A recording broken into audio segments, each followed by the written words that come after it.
99X in the Morning X, Barnes and Leslie. We talk true crime a lot. We are really focused on the topic because it's intriguing, to say the least. And our next guest is one of very few Ted Bundy survivors. Please meet Kathy Kleiner. Good morning, Kathy. Good morning. How are you? I'm good. Your story is insane, to say the least. And everyone, of course, knows who Ted Bundy is. He's been dead for many years. He was put to death for the things that he did. But his story, which started one of the times when he escaped from prison, went through all these planes, trains, and automobiles, went through Atlanta, and I think got on a bus in Atlanta and went right down to your sorority house. Yes, he did. In Tallahassee. We were at the Chi Omega sorority house. Your book, which is called A Light in the Dark, Surviving More Than Ted Bundy, you actually challenge the glamorizing of Ted Bundy, because we've all seen Netflix documentaries where people glamorize Ted Bundy as being handsome, but your book challenges that. Talk a little bit about it. He is, first he was a monster, but he made himself look like what he wanted us to see. He was deviant. He was not intelligent. He was not charming.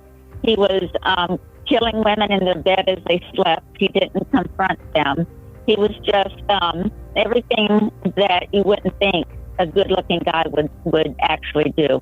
Yeah, he definitely did. He looked like this handsome dude, except for the teeth, and was, right, a devil.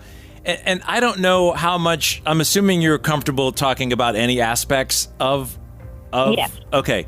So setting up the scene for those that may not know, you and your roommate were asleep in the Chi Omega house at Florida State, and you wake up to what you believe is Ted Bundy. We all know it was, but you couldn't see his face, I guess. You wake up. Did you wake up before he started hitting you in the face with whatever it was, a pipe or a stick? Yes, I did. I heard the door open, our bedroom door open, and it kind of swished against the carpet as it opened, which kind of brought me just a little bit conscious from sleep. And then the next noise I hear is he tripped over a little chest that my roommate and I had between our beds. So he tripped over that, and I woke up then.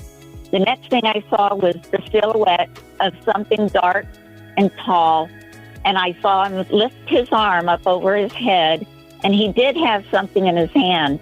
He actually had a log that he had picked up from the firewood that we had out our back door at the sorority house. As he lifted that... He hit you with firewood? Yes. And as he hit me, it was so fast and so strong that it didn't even hurt at first. It felt like a thud. I didn't feel the pain till later on. But he slammed the log on my face and tore my cheek open. Oh. I broke my jaw in 2 places, and my chin was wired shut and kind of disintegrated. They had to also fix my tongue, which I had almost bitten off. There's really nothing you can do. You just have to keep it and not use it for a while for it to heal. And I'm sorry that happened to you.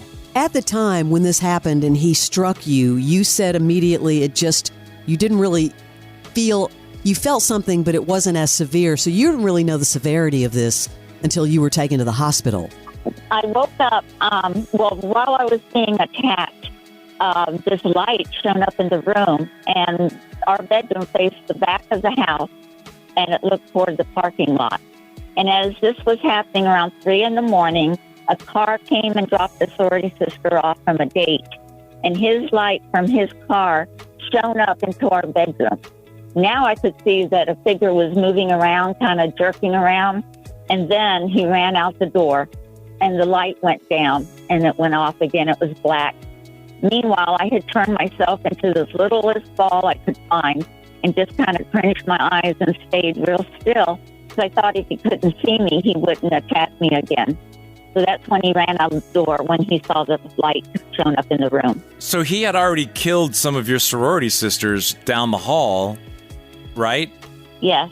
He had killed 2 of my sorority sisters, hitting them again with the same log he attacked me with. And so then he comes down, and you and your roommate were next. Did you ever seek out who the guy was dropping off the date? They know who he is. I forgot his name, but it was one of the boyfriends of the sister. He would be on my yearly Christmas list. I mean, the guy saved your he saved your life. Yes, and over the years we've been in touch, and then it's kind of just, it's been 45 years since the attack, and we just kind of lost touch over the years. Wow. When this happened, and obviously police were called, did you even know who Ted Bundy was? I did not. I was a sophomore in college, and I was more interested in frat parties than to know what was going on in the local news. So I had no idea what was happening out in Colorado. Man, what a story. Well, thank you for sharing both now and in your book. The book is called A Light in the Dark, Surviving More Than Ted Bundy. Kathy Kleiner, we really appreciate you checking in with us. Thank you. Thank you very much. Have a good day. One of the more bizarre chapters in recent American criminal history has come to an end. The end for Ted Bundy, a 42-year-old killer who left a trail of at least 20 murders from one end of the country to the other, came in the electric chair of Florida State Prison. An execution ordered after state and federal appeals were exhausted. An execution that set off cheering from those who had called for Bundy's death. Bundy, with his head shaven and his feet bare, was escorted to the chair by 2 guards. He appeared to be composed and at times even smiled.